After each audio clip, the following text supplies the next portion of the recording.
We're taking care of my brother's deer from this morning.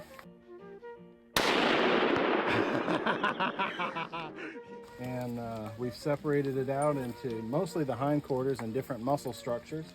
You got your ball round, sirloins, your rump round, and your back straps. Everything else is pretty much going to get burgered, so we're just kind of doing most of the dirty work here outside, and we'll take it in a little bit and get it vacuum sealed and ground up.